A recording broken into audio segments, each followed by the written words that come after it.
남왕국 14대 왕 므낫세, 15대 왕 아몬에 대해서 우리가 말씀을 나눕니다. 히스기야 왕은 그 전에도 후에도 없는 훌륭한 왕이었다고 했습니다. 그런데 히스기야 왕의 아버지 아하스는 믿음이 약간 있을지 몰라도 이사야의 말을 듣지 않고 불신의 행동을 한 사람입니다. 그런데도 그런 속에서 히스기야는 믿음의 왕이 됐어요. 이사야와 함께 힘을 합하여 나라를 건지기 위해서 부단한 노력을 기울였는데 그 아들 므낫세는 또 그만큼 악독하고 하나님을 불신한 왕이 또 없습니다. 세상에 자기 자신이 믿음이 강하다고 할지라도 그 믿음이 자녀들에게 유전된 것은 아닙니다. 엘리 제사장은 그렇게 큰 잘못은 없지만 훌륭하고 완벽하다고 하기에는 이제 좀 부족한 것이 있어도 그렇게 죄를 지은 제사장은 아닙니다. 그런데 엘리 제사장의 두 아들 홈리와 비느하스는 불량자들이라고 했어요. 그 둘이니까 불량배들입니다. 제사장의 두 아들은 불량배들이고 사무엘처럼 하나님을 순수하고 사심과 자기 욕심을 다 버리고 하나님을 섬긴 사람이 흔치 않습니다. 그런데 그 사무엘의 두 아들 요엘과 아비야는 뇌물을 좋아해가지고 사사직에서 쫓겨났어요. 당신 아들들은 도저히 안 되겠다. 우리에게 그래서 왕을 달라고 함으로써 사무엘의 두 아들이 불량스러운 것으로 인하여 사사시대가 사실은 그때 끝난 것이죠. 성경 본문은 사무엘상으로 기록됩니다만 그때까지 사사가 지속되었고 그래서 이스라엘의 초대왕 사울을 사무엘이 기름을 붓는 것입니다. 그리고 왕정의 시작을 위해서 마지막 사사들의 이야기들을 사무엘상으로 옮겨서 성경이 기록한 것입니다. 히스기야가 하나님을 경외하는 것도 어떤 면으로는 정치적이고 국제적인 관계 속에서 하나님을 경외하는 그런 필요성이 좀 있었습니다. 왜냐하면 북왕국이 히스기야가 그 아버지와 함께 섭정으로 다스리고 있을 때 북왕국이 멸망했습니다. 그러므로 같은 동족의 그런 국가로서 남왕국 히스기야 왕이 당연히 북쪽에 대한 애정을 가지고 통일을 꿈꾸었습니다. 한 나라로 이 기회에 만들면 얼마나 좋을까 그 생각을 할 수 있습니다. 그것을 방해하는 것이 아수르입니다. 그러므로 히스기야는 반아수르 정책을 쓰고 민족의 통합을 꿈꾸는 애국주의자였어요. 그리고 그와 같은 정치적이고 외교적인 그런 생각이 모든 사람들에게 적절하게 적용될 수 있기 위해서는 신앙의 힘을 빌려서 국민의 단결을 촉구했다고 볼 수 있습니다. 우리가 하나님의 택하심을 받은 한 백성인데 북왕국은 먼저 우상을 섬기다가 망했다. 그러므로 우리가 야훼 하나님을 정말로 잘 믿으면 하나님께서 이 기회에 아수르를 물리치고 남북이 하나가 되는 위대한 역사를 이루어 주실 것이다. 얼마나 멋진 포부입니까? 그리고 그와 같이 히스기야가 국민들에게 연설하고 그러면 수많은 애국주의자들이 아멘 하면서 다 힘이 결집되고 그 결집된 힘으로 마치 계란으로 바위를 치는 격이지만 온 국민이 힘을 합해서 아수르를 저항하는 것입니다. 그런데 므낫세가 보니까 아버지가 그렇게 해가지고 열심히 애국주의적인 행동을 하고 하나님에 대한 철저한 신앙을 갖고 살다가 돌아가셨어요. 그런데 므낫세가 물려받은 국가의 곳간을 열어보니까 텅 비었어요. 아무것도 없어요. 나라는 전쟁으로 말미암아 수입이 없죠. 온 국민 애국주의자들은 농사고 목축이고 뭐 그것이 문제가 아니라 지금 우리가 밥을 굶을지라도 나라를 위해서 일해야 된다 해서 전쟁에 나아가서 예루살렘을 지키고 잃어버린 북왕국의 고토를 찾으려는 위대한 포부로 살아왔는데 소득은 하나도 없어. 그리고 아수르가 주변에서 끊임없이 위협하는데 언제 경제활동을 하겠습니까? 히스기야는 노골적으로 아수르를 대적하지 않을 때는 엄청난 조공을 바침으로써 나라가 힘들었고, 드러내놓고 아수르를 반대했을 때는 이제 경제활동을 할 수 없으니까 국고가 비었어요. 므낫세가 그런 아버지를 보고 아수르를 대항하는 것은 어리석은 짓이다, 그런 생각을 한 것 같습니다. 그래서 므낫세는 55년을 통치했는데 므낫세는 잠시 아수르를 한번 반대했던 것 같아요. 그때 므낫세는 아수르 왕에게 붙잡혀가지고 바벨론으로 쇠사슬을 묶여서 끌려갔어요.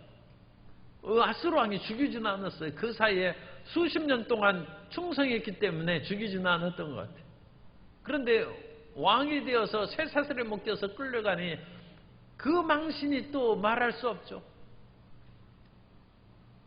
어쨌든 그때 한번 아수르에 대해서 무엇인가 자세한 얘기는 안 나옵니다만 조공을 바치는 일을 게을리 했든지 어떤 반역의 조짐이 있었든지 그래서 한번 붙잡혀갔어요. 그거 한번 빼놓고는 55년 통치 동안 내내 친아수르 정책, 아수르에게 굴복당하고 그 속국으로 그냥 살았습니다. 그리고 그 속국으로 살아가면서 므낫세는 종교적으로도 하나님을 경외하지 않았어요. 그야말로 마음대로 신앙생활하라고 했어요. 그것은 하나님을 신앙생활하는 것이 아니라 어떤 신이든지 믿어도 상관없다. 완전 헌법이 보장한 종교적 자유를 백성들이 해가지고 온갖 사수를 행하고, 심지어 므낫세는 자기 아들을 불 가운데 이것은 인신제사를 드리는 것입니다. 그런 정도까지 허락을 했으니 신앙적으로는 그렇게 나쁠 수가 없죠.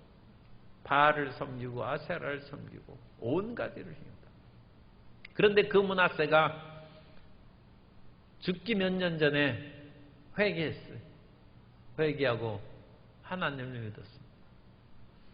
이런 엄청난 것 같은 우여곡절이 있는 므낫세에 대해서, 그리고 그 므낫세를 이어서 그 아들 아몬이 짧은 2년 동안 통치를 하는데 그 아버지하고 똑같이 행하다가 아몬은 금방 살해되고 말았어요. 이 두 왕에 대해서 우리가 말씀을 살펴봅니다. 주전 701년경에 히스기야 왕이 사네립에게 아수르에게 저항함으로써 포위 공격을 당하고 그러는데 그 즈음에 히스기야가 죽을 병에 걸립니다. 그래서 이사야가 와서 당신이 자리에서 일어나지 못할 것이니까 자리를 정돈하라고 했는데 히스기야가 내가 이 위기 국가를 놔두고 죽을 수 없다. 그래서 벽을 향하여 통곡하고 부르짖음에 하나님이 히스기야를 살려주셨어요. 그리고 히스기야가 딱 보니까 이거 잘못 이러다가 하나님이 살려주시는데 징조도 구하고 그러지 않습니까? 히스기야가 뒤로 물러가는. 그래서 그것은 다짐하는 거예요. 아, 이거 내가 죽을 수도 있구나. 사람이 젊을 때에는 다른 사람은 다 죽어도 나는 죽는다고 생각 안 하죠. 히스기야가 죽을 병에 걸리니까 이거 잘못하면 죽을 수 있겠다 해서 몇 년 뒤에 히스기야가 12살 된 아들 므낫세에게 섭정왕의 자리를 물려줍니다. 그래서 그때부터 약 11년간 히스기야가 죽을 때까지 11년간 므낫세와 공동 통치를 합니다. 그래서 므낫세는 12살에 왕위에 오른 것으로 우리가 본문을 읽었습니다만 므낫세가 왕이 될 때 나이가 12세라. 이때는 아버지 히스기야가 살아있을 때입니다.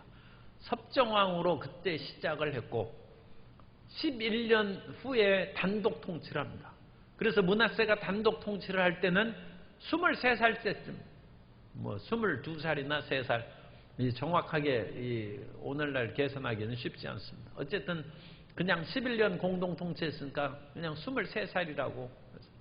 그때는 이제 철들 나이죠. 그런 것으로 상황을 파악할 나이죠. 그리고 그 사이에 아버지가 온갖 힘을 기울여서 나라를 건지려고 애쓰는데 아수르를 못 이기죠.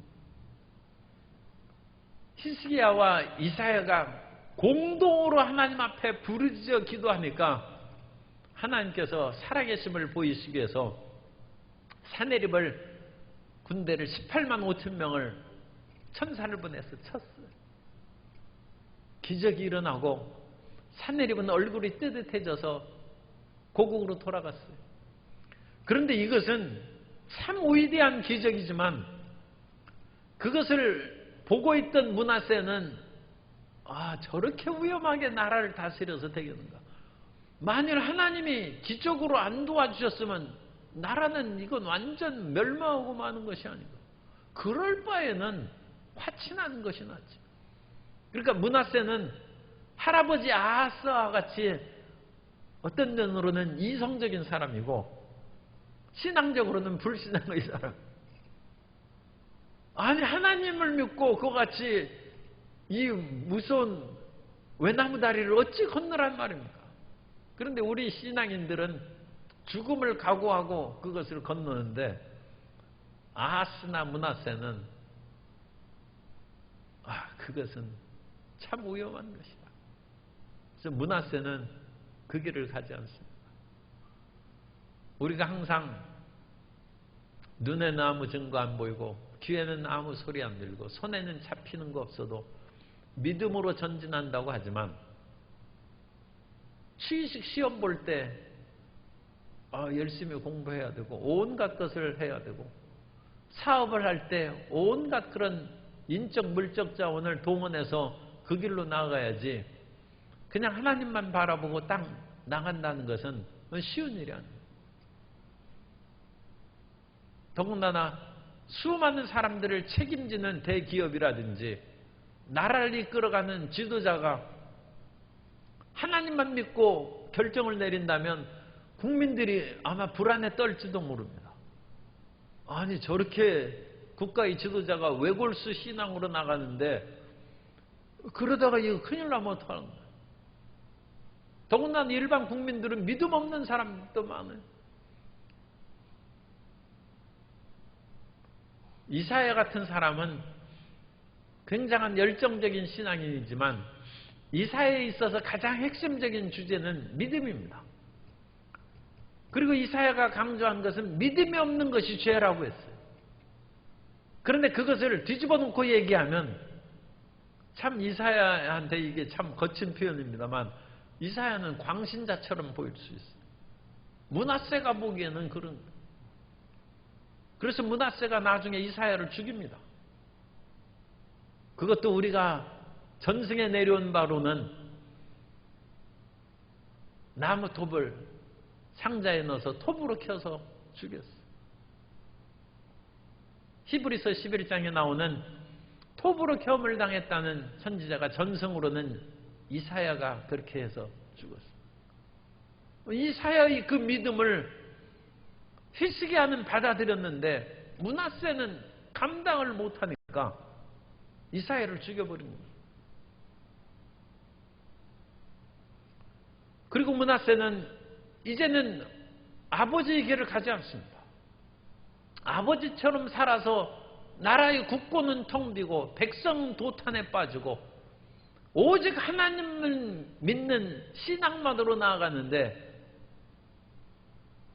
그거 위험하다 생각해서 나는 신앙은 포기하고 나라의 안정과 경제의 부흥을 추구하겠다는 그런 반대의 정책을 진행해 나갑니다.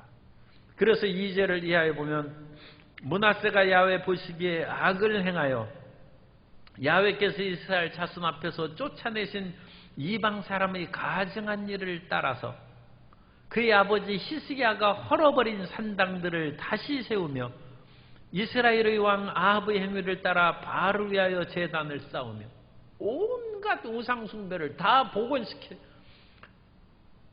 히스기야가 한 종교개혁을 다 헛일로 만들어 놓고 마음대로 우상 섬기라고 마음대로 그렇게 얘기하는 것입니다. 그리고 하나님은 5절에 또 야훼의 성전 두 마당에 하늘의 1월 성신을, 이건 점성술입니다. 1월 성신을 섬기고 하늘의 태양신을 섬기고 또 별들을 섬기고 태양신을 섬긴 그런 증거가 조금 나와 있어요. 므낫세의 아들 우리 15대 왕 이름이 누굽니까? 아몬이죠.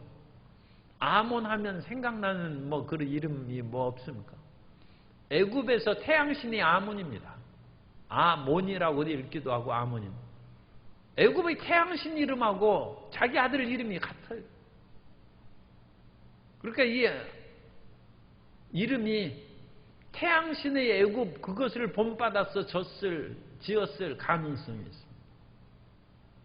그렇기 때문에 1월 성신을 섬긴다는 이것이 그냥 빈말이 아니에요. 그렇게 섬기고 그렇게 살아가는.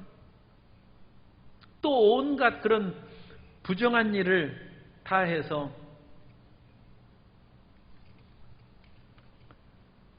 열왕기하 23장 6절 이하에 보면 또 야훼의 성전에서 아세라상을 내다가 예루살렘 바깥 기드론 시내로 가져다 거기에서 불사르고 빻아서 가루를 만들어 그 가루를 평민의 묘지에 뿌리고 또 야훼의 성전 가운데 남창의 집을 헐었으니 그곳은 여인이 아세라를 위하여 휘장을 짜는 처소였더라. 이 열왕기하 23장은 그 손자인 요시야의 종교개혁에서 나오는 본문인데 그 아버지 아몬은 금방 죽었기 때문에 할아버지 므낫세가 세운 것입니다. 므낫세가 세운 이와 같이 온갖 아세라상이나 잘못된 것을 다 가루로 만들어서 빻아서 그 묘지에 뿌리고 이제 부정하게 해요. 그러니까 신상들을 그렇게 모독하는 것이죠. 그리고 성전에서 그와 같이 온갖 그런 음란 행위를 하는 남창 그런 것들을 다 제거해버렸다. 그러니까 이 므낫세 시대에는 온갖 부정하고 방탕한 일이 그냥 가득한 것입니다. 그런데 이 므낫세가 그러면서 55년 왕한 이유가 55년 이 남북 왕 통틀어서 55년 왕한 가장 오래된 왕입니다. 가장 오래된 왕을 할 수 있는 이유가 어디에 있었어요? 아수르가 봐줬기 때문이죠. 대제국인 아수르가 우리가 북왕국 이스라엘 왕 그런 것들을 보면 아수르의 입김으로 말미암아 왕위가 패하기도 하고 호세아가 말미암아 그로 말미암아 자기가 배가를 죽이고 왕위에 오르고 그런 일이 나타나는데 당연히 입김이 있죠. 우리 옛날 조선시대에도 그 같은 중국의 그 같은 입김이 있어서 그 왕을 인정해달라는 그런 사신을 보내기도 하고 그런 일이 있지 않습니까?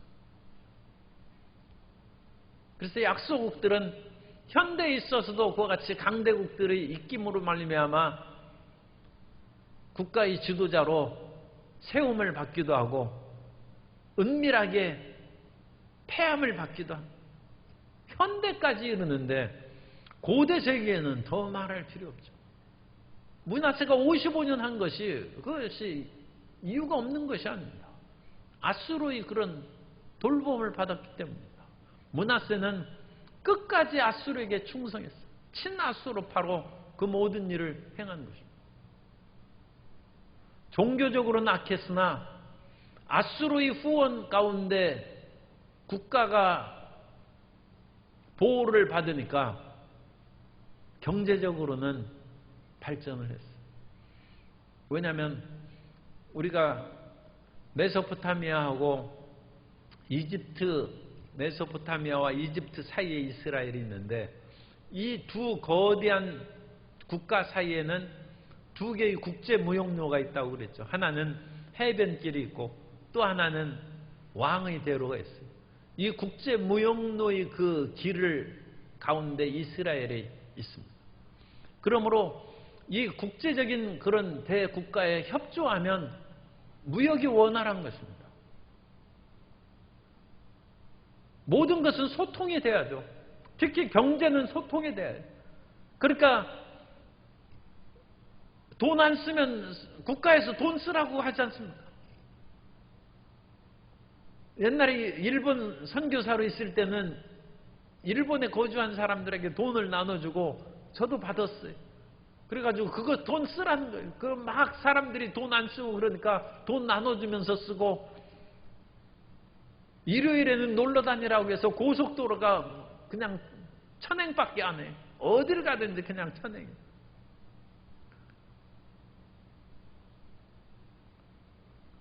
소통이 돼야죠. 그러니까 므낫세 히스기야 시대 때 아수르를 저항한다는 것은 국제 무역의 길도 단절된 것입니다. 이스라엘이 작은 국가 안에서 자급자족할 만한 상황이 안 돼. 그러니까 이것은 국제적인 무역을 하고 소통이 돼야 되는데 강대국하고 싸우는 바람에 다른 나라하고도 협조를 못해. 왜냐하면 그 나라하고 협조하면 그 약속이 아수르에게 공격당할 수 있기 때문에 반아수르의 정책을 펴는 나라하고는 같이 사귀려고 안 하죠. 더군다나 므낫세 시절에는 해상무역의 그런 거점인 두로가 멸망당합니다. 아수르가 두로를 함락시킵니다. 우리가 이사야에서 두로 화했을진저 두로의 멸망에 대해서도 이사야에 그것을 우리가 새벽기도로 나온 분은 했는데 두로가 아수르에게 멸망당합니다. 두로는 굉장히 섬 가운데 있는 강력한 요새 국가인데 망했어요. 더군다나 아라비아에서 솔로몬 시대 스바이 여왕이 아라비아의 무역로를 확보하기 위해서 솔로몬을 찾아오고 수많은 예물을 드리고 하는 그 사실이 나타나는데 이 아라비아의 저 남쪽 예멘에 있는 그 홍해를 따라서 올라와서 페니키아로 이르는 그 길이 국제의 그런 무역 루트입니다. 그것도. 그러니까 메소포타미아에서 애굽으로 나아가는 왕의 대로 해변길이 있고 또 남쪽으로는 그걸 가로질러서 아라비아에서 두로 쪽으로 올라가는 그 무역로가 있어요. 그런데 이 아라비아하고 두로를 아수르가 점령했습니다. 정복했어요. 그러니까 아수르의 편을 드니까 그 핵심 가운데에 있어서 북왕국 이스라엘은 망하고 유다가 굉장히 국제무역의 중심지가 됩니다. 그래서 남쪽 아라비아에서 오는 그 사람들을 많이 받아들이기 위해서 유다의 그런 주거지가 남부 네게브 지방 그 남쪽에까지 거주 영역이 확대됐어요. 오늘날 발굴을 통해서 그것이 확인을 했어요. 그래서 므낫세 시대에 훨씬 남쪽까지 사람들이 많이 살았어요. 왜냐하면 살만하기 때문에 사는 것이죠. 그 지역은 물이 부족하고 삶의 여건이 굉장히 나쁜데도 불구하고 사람들이 많이 오니까 거기에 살아가는 것입니다. 마치 비단길이 있어서 실크로드라 하면 그 비단길이 가는 그 지역에 사막을 통과해야 돼요. 그런데도 중국에서 한창 비싼 값으로 할 때는 중국의 비단 무게가 황금 무게하고 바꿨다는데 목숨을 걸고 사람들이 사막을 건너고 천산산맥의 그 어마어마한 산맥을 넘어서 서역의 로마로 가는 것이죠. 그러므로 그 사막길이 비단길을 지나갈 때 초원과 사막을 지나고 산맥을 뚫고 가는 거예요. 그래도 목숨을 걸 만큼 많은 이문이 있으면 가는 것이다. 그 남쪽 내게부의 그런 광야지대에 사람들이 많이 사는 흔적이 나타나. 인구가 팽창했습니다. 그래서 문하세대의 인구가 팽창하고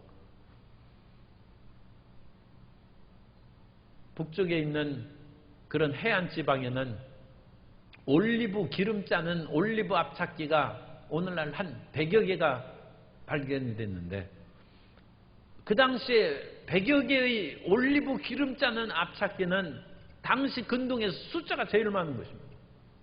그러니까 올리브 기름, 오늘날에도 이 올리브 감람 기름 짜면 그 얼굴에도 바르고 뭐하고 해가지고 그 음식에도 이렇게 해 먹고 그러면 올리브 기름이 좋다고 그러지 않습니까?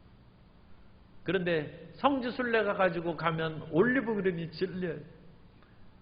무슨 모든 음식마다 사라다에도 올리브 기름, 뭐 밥에도 뭐 고기를 구울 때도 올리브, 몽땅 올리브 기름을 하기 때문에 지겨운 생각이 드는데 어쨌든 건강이 좋다니까 그걸 애써서 잘 먹어야죠. 그런데 그 올리브 기름이 지중해 연안에만 나는 것입니다. 그래서 내륙 지방의 아수르의 본토, 원래 본고장에는 올리브 감람나무가 없어요. 그러니까 이 아수르에서 올리브 기름을 많이 수입해 가는 거예요. 그러니까 경기가 활성화되죠. 유다 사람들은 감람나무 열매 짜가지고 돈을 많이 버는 거예요. 이게 참 인생의 아이러니입니다. 므낫세처럼 그와 같이 하나님을 경외하지 않고 악독한 왕인데도 불구하고 국가가 평안하고 전쟁이 없으니까 그 다음에 경제는 활성화되고 발전하고 국제무역으로 인하여 활성화되고 또 수많은 사람들이 모여오니까 여러 가지 문물이 남아있고 그런 번영 시대에서 히스기야 시대보다는 확실히 안정되고 발전됐습니다. 그런데 우리가 이제 생각해야 돼요. 우리가 빵을 택할 것인지 하나님에 대한 믿음을 택할 것인지. 그래서 우리는 성경대로 살아야 돼요. 성경은 히스기야가 얼마나 고생했다는 얘기는 없어요.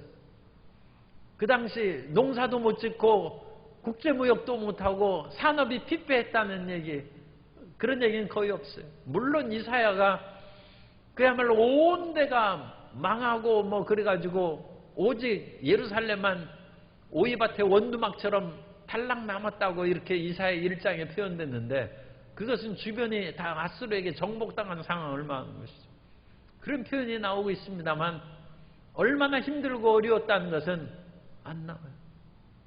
오직 히스기야가 하나님을 대한 믿음으로 끝까지 전진한 것을 강하게 거기에서 표현하고 있고 혹시라도 불신앙적인 그런 것들 히스기야도 유혹을 받은 그런 때가 있으니까 그런 때에도 이사야는 히스기야의 이름은 일부러 언급을 안 했습니다.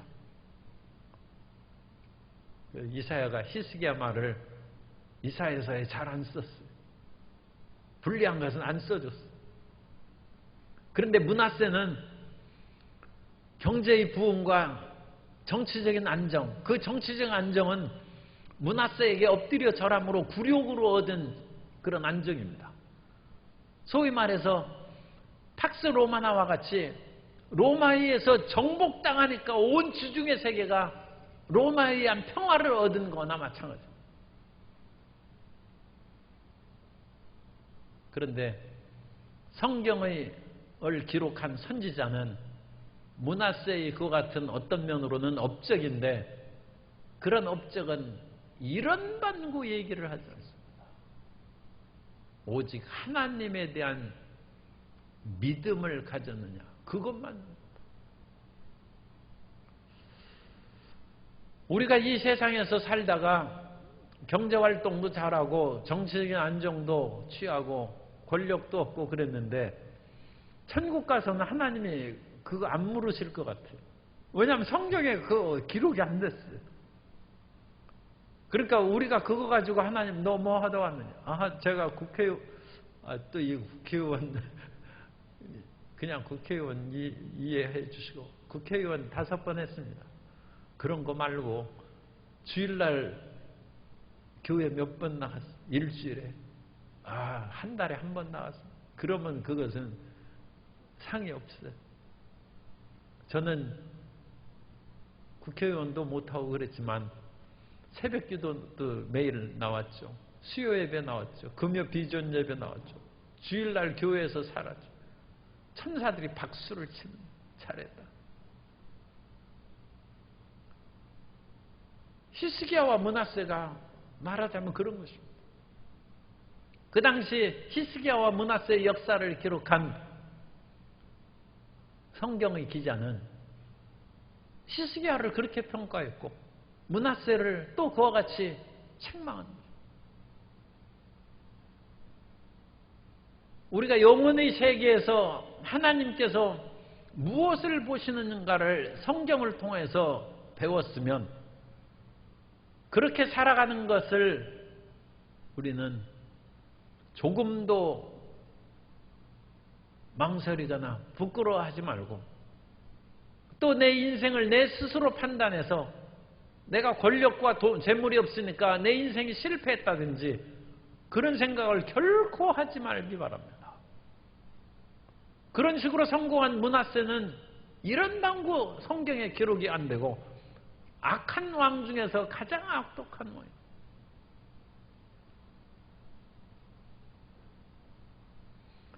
물론 므낫세가 그 당시 그런 그 국제 상황으로 인해서 어쩔 수 없이 그런 길을 걸어갔을 수가 있어요. 걸어갔을 수 있고 또 하나님께서는 그런 상황을 좀 감안을 하고 이해를 해준 것도 이해할 수 있습니다. 이 므낫세는 이런 여러 가지 정치적이고 경제적인 안정과 발전을 꾀하기 위해서 하나님에 대한 거역죄뿐만 아니라 정치적인 탄압도 많이 한 것 같습니다.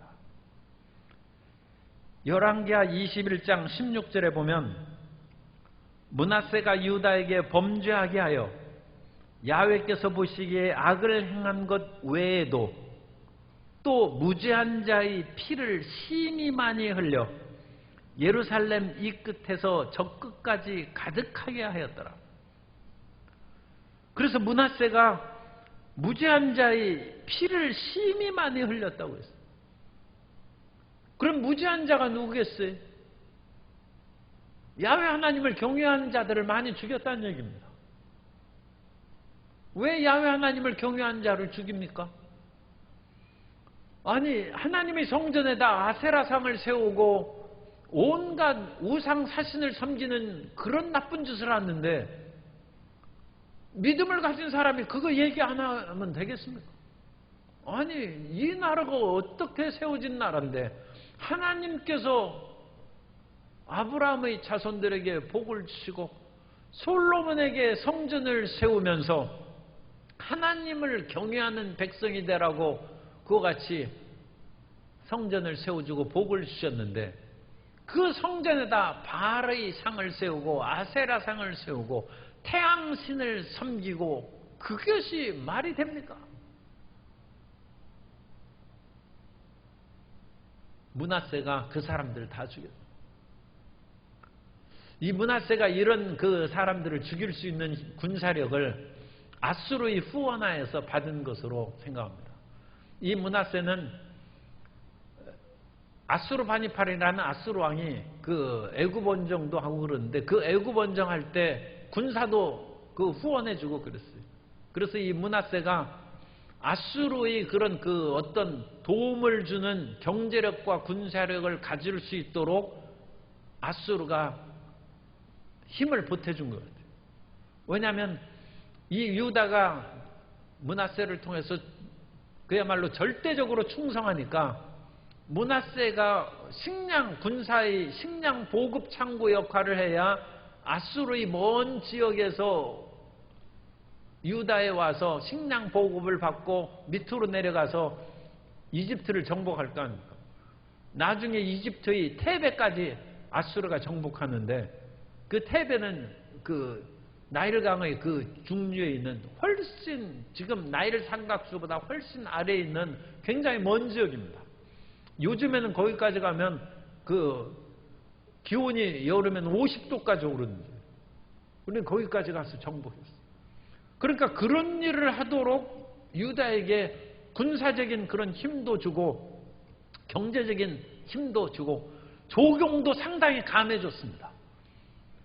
아수르의 그 조공명단이 22개국의 조공명단이 오늘날 발견됐는데, 그 22개국의 조공명단 중에 므낫세의 이름이 쓰여 있고, 므낫세가 바친 조공의 양이 유다보다 더 힘이 없는 암몬이나 모압보다 조공량이 적어요.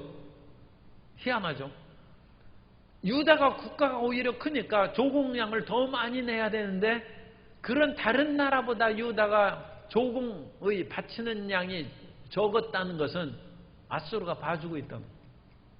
그래서 아수르에게 엄청난 조공으로 허덕이지 않도록 경제적인 편의를 봐줬어요. 그만큼 유다를 아수르가 활용하고 있었다. 그래서 므낫세 시대에 경제력이 있었고 군사력이 있었어요. 그래서 그 군사력으로 인해서 무죄한 자의 피를 많이 흘렸어요. 야훼 신앙으로 주장하는 그 사람들을 마치 아합 시절에 그 엘리야만 남겨놓고 다 잡아서 없앤 것처럼 많이 죽이고, 또 한편으로는 히스기야 때 남북의 통일을 꿈꾸고 연합을 꿈꾸는 일이 있었는데, 북쪽에 대한 그런 세력을 우리가 확보하자고 하는 사람은 애국자죠. 그 당시 이제 애국주의자인데, 그 애국주의자는 아수르 편에 보면 아수르가 지금 이스라엘의 옛 영토를 자기들이 속주로 편입해버렸어요. 그래서 북왕국은 아수르 영토로 들어갔습니다. 그런데 그 잃어버린 영토를 찾자고 하면 그건 아수르에 대항하는 것이죠. 그러니까 그 사람은 반아수르파입니다. 애국주의자는 반아수르파예요. 그러니까 이 반아수르파에 해당하는 애국주의자들도 다 죽였는. 그러면 말이 안 되죠. 아니, 남북의 연합과 통일을 위해서 부르짖고 시도하는 애국주의자들 다 죽이죠. 야훼 신앙을 제대로 섬기고 하나님을 기쁘시게 해야지 우상숭배와 온갖 해괴한 짓을 하는 것이 이게 무슨 합당한 것입니까? 그런 사람 다 죽여. 그래서 이 무지한 자의 사람이 그 당시 의인이 많아요. 이 당시 열사가 정말 많이 생겼어요. 그래서 심이 많이 흘려 예루살렘 이 끝에서 저 끝까지 열사의 피가 가득하게 되었다. 므낫세는 나쁜 왕입니다. 그 당시 그런 충성하고 그런 사람들 다 죽이고.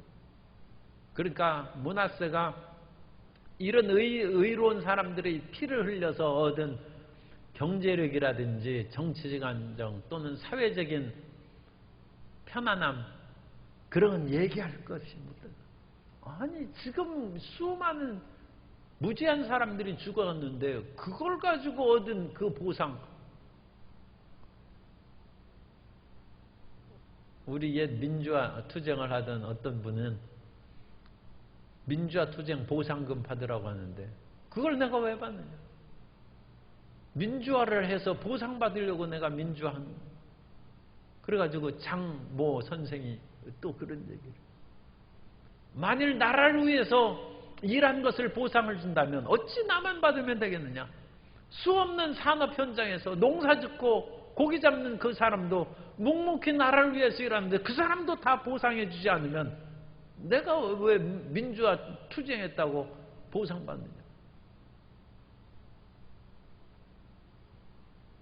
그러니까 그런 굴욕을 통해서 얻은 경제력 필요, 그런 건 무가치하다.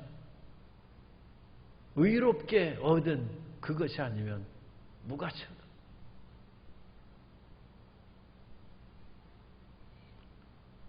옛날에는 그런 얘기가 많이 있었죠. 비바람에 시달리면서 추운 겨울에는 눈보라 속에서 그야말로 작은 씨앗이라도 하나 얻어 먹으려고 몸부림치는 산새가 되겠느냐? 따뜻한 아파트에서 아름답게 주는 먹이를 불고 새장 안에 갇힌 카나리아가 되기를 원하느냐? 카나리아는 얼마나 따뜻하고 모이 주고 물 주고 다 해요. 그런데 자유가 없어요. 산새는 자유가 있는데 눈물겹게 살아야 돼. 한 끼 한 끼 먹고 사는 것이 쉽지 않아. 무엇을 택할는지는 사람마다 다르죠. 그런데 우리는 산새와 카나리아는 그건 마음대로 택할 수 있어요.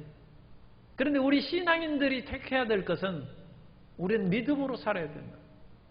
믿음으로 살아갈 때 하나님께서 빵도 주시고 권력도 주시면 좋거니와 만일 권력과 믿음 둘 중에서 하나를 택하라고 한다면 우리는 믿음을 택해야 되고 믿음과 빵 둘 중에서 하나를 택하라면 믿음을 택하라는 거예요. 왜냐하면 믿음은 영원히 사는 것이고 빵은 먹어도 결국 죽지 않습니까? 권력은 권불 10년 아닙니까? 아무리 권력이 있어도 끝까지 하는 사람 어디 있어요? 그런 하나님에 대한 믿음과 영원한 생명은 그건 영원한 것이죠. 그리고 유혹받으면 안 됩니다. 잠깐 있는 그것으로 인하여 죄악에 빠지고 유혹에 빠지는 것은 신앙인이 취할 태도는 아닙니다. 그러므로 므낫세 시대에 55년 동안 평안했을지라도 영원한 하나님의 생명의 역사에 비하면 그건 순식간에 지나가는 55년이죠. 그것을 택한 므낫세는 어리석은 왕이라는 거예요. 그것을 택한 므낫세는 악한 왕이라는 것입니다. 그리고 그와 같은 것으로 인하여 백성들을 유혹한 죄도 크다는 것입니다. 그 당대에는 그 백성들이 평했어야 할지라도 그 자손들은 나라가 망하고 포로로 끌려가고 칼날에 모두 죽임을 당하는 재앙을 므낫세 백성의 자손 므낫세가 죽은 후에 약 60년 후에 나라가 망합니다. 그 손자 때에는 칼날에 다 죽었어요. 그것이 예레미야 애가에 나오지 않습니까? 수많은 사람이 칼날에 죽고 다 과부들이 되고 제사장들이 길거리에서 죽고 그런 비참한 것이 신앙을 버리고 잠시 안정과 쾌락을 택한 그 결과라는 것입니다. 그래서 21장 9절에 그것이 분명히 나와 있어요. 이 백성이 듣지 아니하였고 므낫세만 범죄한 것이 아니라 이 백성도 듣지 아니하였고 므낫세의 꾀을 받고 악을 행한 것이 야훼께서 이스라엘 자손 앞에서 멸하신 어느 여러 민족보다 더 심하였더라. 그래서 므낫세와 백성들이 한 통속이었어요. 그래서 지도자의 잘못도 크지만 백성들의 잘못도 그것도 큰 것입니다. 백성과 므낫세의 잘못이 한꺼번에 어울려져서 하나님은 심판을 결정하신 것입니다. 그런데 희한한 일이 생겼어요. 므낫세가 한 60세쯤 되었을 때 정확하게는 몰라도 연구한 바로는 이제 주전 648년경으로 생각합니다. 므낫세가 죽은 것이 642년입니다. 그래서 642년에 한 66세, 67세쯤에 므낫세는 돌아가셨고 한 60세쯤에 무슨 일이 생겼는지 아수르 왕에게 끌려서 바벨론에 쇠사슬 묶여서 갔어요. 그래가지고 거기에서 비참하게 지금 이제 쇠사슬로 묶여서 무슨 눈물겨운 미아리고개도 아니고 그렇게 울면서 그렇게 갔어요. 갔는데 역대하에 나옵니다. 역대하 33장 10절 이하에 보면 야훼께서 므낫세와 그의 백성에게 이르셨으나, 그러니까 여기에서도 므낫세뿐만 아니라 그 백성도 같이 책임이 있어요. 그의 백성에게 이르셨으나 그들이 듣지 아니하므로 야훼께서 아수르 왕의 군대 지휘관들이 와서 치게 하심에 그들이 므낫세를 사로잡고 쇠사슬로 결박하여 바벨론으로 끌고 간지라. 바벨론 끌려갔어요. 므낫세가 왕하면서 아니 백성들을 다스리는 왕이 먼저 백성들을 먹여야지. 그래서 신앙을 저버렸는데 왕의 자리에서 쫓겨난 후에 므낫세가 비로소 깨달았어요. 그 사람은 권력을 벗어버리고 물질을 벗어버리고 명예를 벗어버릴 때 신앙의 참모습이 진면목이 드러나는 것입니다. 우리는 명예를 또는 권력을 어떤 그런 물질이 그거하고 연관되어서 믿는 척 할 수도 있어요. 또는 가난으로 인해서 믿는 척 할 수도 있어요. 아파서 믿는 척 할 수도 있어요. 그럼 병 나으면 안 올 사람도 있어요. 부자가 되면 안 나올 사람도 있어요. 그런데 그 반대도 있어요. 지금 부자기 때문에 그거 없어질까 봐 교회 나오는 것이 있어요. 부자기 때문에 교회 나오고 권력이 있기 때문에 부자 나올 수 있어요. 그런데 므낫세가 왕에 떨어졌어요. 그래서 이제 왕으로서의 자기 책임이 없었을 때 그때 비로소 순수한 마음으로 하나님을 생각했어요. 그래서 므낫세가 믿음을 얻었어요. 역대하 33장 12절 이하에 보면 그가 환난을 당하여 그의 하나님 야훼께 간구하고 그의 조상들의 하나님 앞에 크게 겸손하여 기도하였으므로 하나님이 그의 기도를 받으시며 그의 간구를 들으시사 그가 예루살렘에 돌아와서 다시 왕위에 앉게 하시매 므낫세가 그제서야 야훼께서 하나님이신 줄을 알았더라. 므낫세가 그때야 비로소 아무것도 없는 끌려간 처지에서 하나님을 찾았다. 그리고 하나님을 만났다. 신앙은 이와 같은 개인적인 체험으로 이루어진 것입니다. 그리고 히스기야가 므낫세를 위해서 기도했겠죠.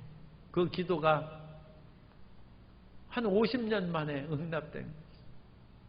므낫세는 12살의 왕으로 시작했는데 60세가 되어서 60세인지 61세인지 뭐 어쨌든 그때가 되어서 비로소 하나님 앞에 진실한 기도를 하고 하나님의 응답을 받았다. 므낫세가 그래가지고 왕으로 돌아온 후에 한 4, 5년 동안 열심히 자기가 잘못한 것을 돌이키는 개혁을 시도했어요.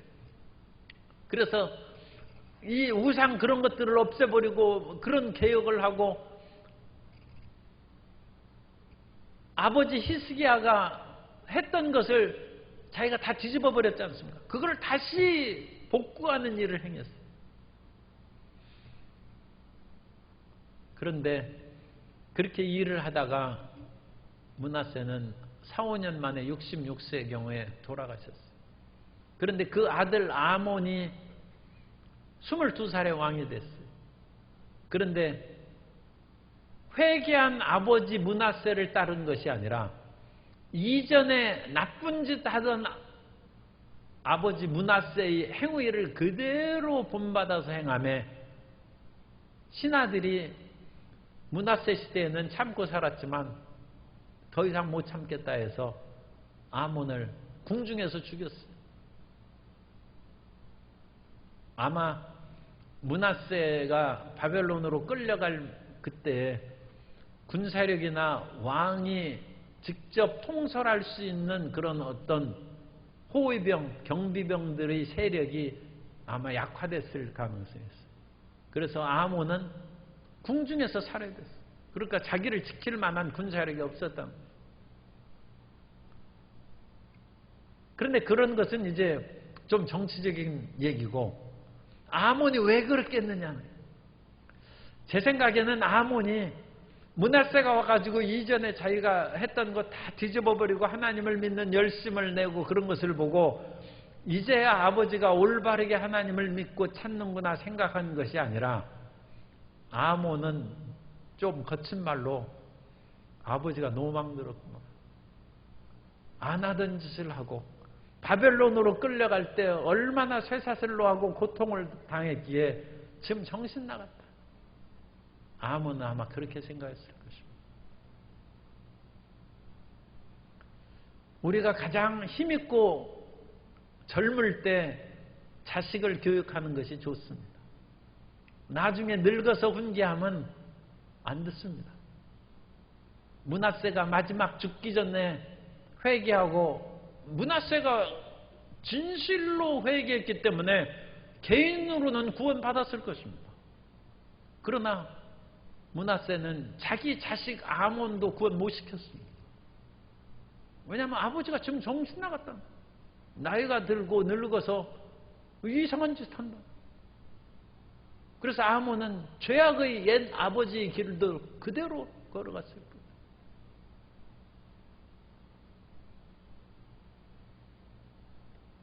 젊을 때 세상 일을 하는데 시간이 없다고 해서 나중에 늙으면 믿을 수 있을 것이라고 그러같이 생각하지 말고, 자녀에게 가장 세력 있고 재산권 가지고 있고 힘 있을 때 자녀에게 복음을 증거하고 올바로 믿게 해야 됩니다. 나중에 여든이 되고 아흔이 되어서 내 마지막 유언이니까 예수님 믿으라, 그 말 안 하는 것보다는 100번 좋지만 그건 힘없습니다. 그것은 무기력한 그런 말이 될 수 있습니다. 므낫세의 마지막 회개는 아몬을 회개시키지 못하고 돌이키지 못했습니다.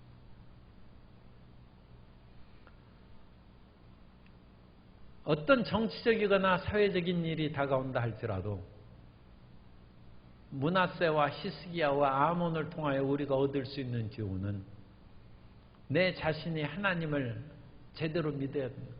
제대로. 하나님, 내가 사업상, 정치적인 상황, 경제적인 상황상 하나님 믿는 것을 보류하고 못합니다 하는 것은 개인적인 신앙의 치명적인 것이 될 수 있습니다. 어떠한 상황 가운데도 하나님에 대한 굳은 믿음으로 전진함으로써 영원한 생명을 보장받는 우리 모두가 되어야 될 줄로 믿습니다. 그런 구원의 역사가 우리 모든 성도님의 가정에 충만하게 임하게 되시기를 예수님 이름으로 축원합니다.